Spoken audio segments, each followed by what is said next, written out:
में से एक मेरा बड़ा प्रिय प्रसंग था, और वो प्रसंग श्री गोलोक धाम का है। कौशल्या अपने नन्हे से राम को लेकर के यशोदा से मिलने जाती हैं,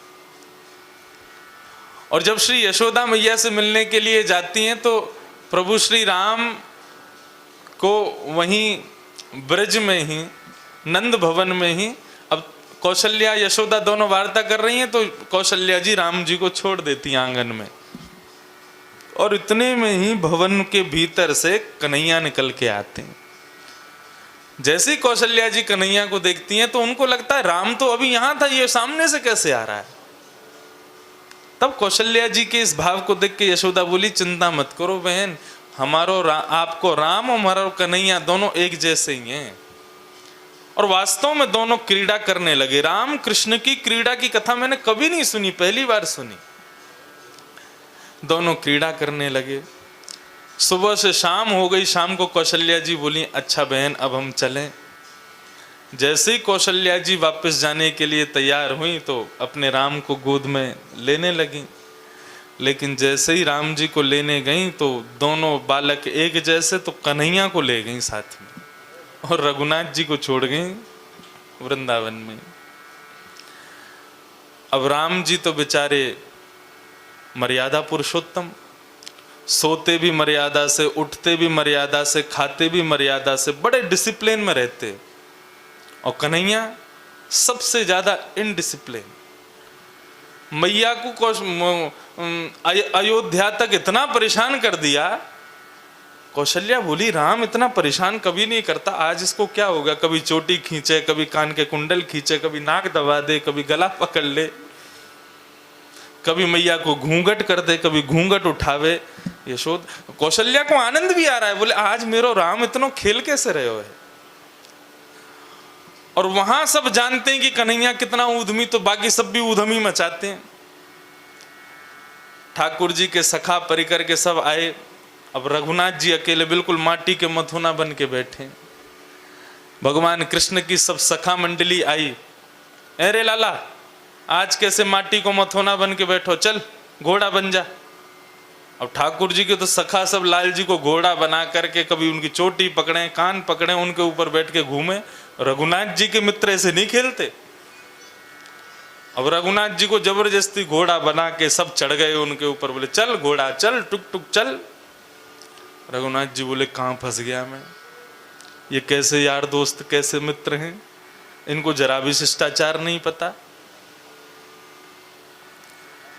वहां दशरथ जी ने रघुनाथ जी के साथ भोजन करते थे। अब आज रघुनाथ जी थोड़ी, आज तो कन्हैया है। दशरथ जी ने कही, आओ बेटा राम, साथ में भोजन करेंगे। वहां तो कन्हैया इतने में ही, अब रघुनाथ जी तो बगल बैठ के करते, कन्हैया नंद बाबा की गोद में बैठ के करते। आज दशरथ जी की गोद में ही चढ़ गए ठाकुर जी। दशरथ जी बोले, कौशल्या आज राम को इतना प्रेम कैसे आ रहा है। बोले मैं खुद आश्चर्य में हूं, ऐसी लीला कभी नहीं की हमारे रघुनाथ ने। और कन्हैया सीधे सीधे भोजन तो कर ही नहीं सकते। कभी खीर लेके दशरथ जी के गाल पे लगा दें, कभी सब्जी लेके उनके मुंह पे पोत दें, कभी रोटी इनको बंदरन को डाल दें। इस प्रकार से ऊधम मचा रहे हैं। दशरथ जी आश्चर्य में बोले, ये राम को हुआ क्या है आज।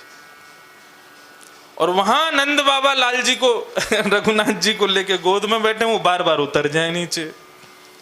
दूसरी थाली लाओ, उसमें प्रसाद पाएंगे, झूठे थाली में भोजन नहीं करेंगे, मर्यादा से रहते हैं। वहां सब चिंता कर रहे हैं कि हमारे लाला को नजर तो नहीं लग गई है, और यहां सब आश्चर्य में है कि ये रघुनाथ को हुआ क्या है। ठाकुर जी ने अवध में तोड़ फोड़ करनी शुरू कर दी। रघुनाथ जी के शिष्टाचारी समस्त मित्र गणों की नाक में दम कर दिया। यशोदा मैया और कौशल्या दोनों ने अपने बालकों पर गौर किया।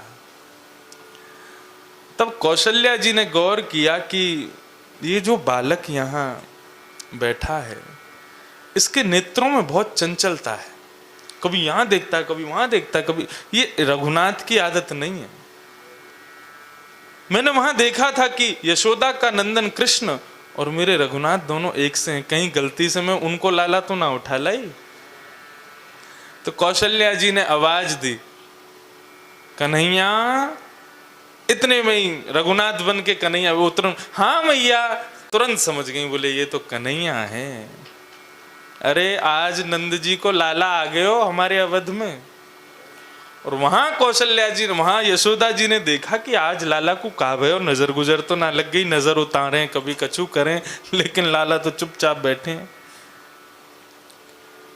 यशोदा जी बोली, राघव, तुरंत नेत्र ऊपर किए, हाँ मैया, तुम यहां आ गए उससे हमको कोई दिक्कत नहीं, लेकिन जो वहां पहुंचा है उसने जाने क्या कर दिया होगा।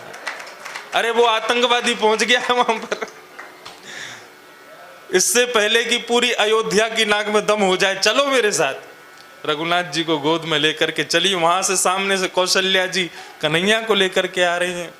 कौशल्या जी के बाल बिखरे पड़े हैं, घूंघट उतरा पड़ा है, एक कान में कुंडल है, दूसरे में है ही नहीं है, सब्जी लती पुती पड़ी है। दोनों आपस में मिल गई। यशोदा जी ने, कौशल्या जी ने कहा, पकड़ो अपने बंदर को, पूरी अयोध्या की नाक में दम कर दिया। बोले हमारे लाला को बंदर, बोले तुम भी पकड़ो अपने माटी के या मथोना को, ना बोले ना चले ना हले ना डुले, माटी की तरह बैठो रे। दोनों यशोदा और कौशल्या का ये प्रेम भाव, दोनों ने एक दूसरे को अपने हृदय से लगाया, और यहाँ रघुनाथ जी ने कन्हैया को अपने हृदय से लगाया। ये सुंदर प्रेम भाव मुझे बचपन से इतना प्रिय था, इतना प्रिय था, जब भी पिताजी बोलते थे मैं जरूर सुनता था। कल मुझे पता चला ये भाव हमारे कोकिल साईं का है।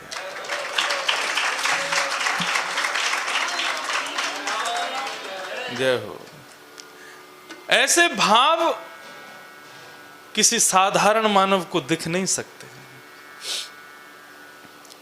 ऐसे भाव का दर्शन उसी को हो सकता है जिसको ठाकुर जी कराना चाहते हैं।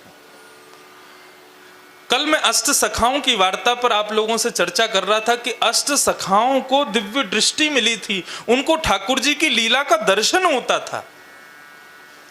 ऐसे ही हमारे कोकिल साईं को भी श्री रघुनाथ जी की और श्री ठाकुर जी की लीला का दर्शन होता था। मुझे कोई बता रहे थे, वे जब चलते थे वृंदावन में तो टॉफी बांटते हुए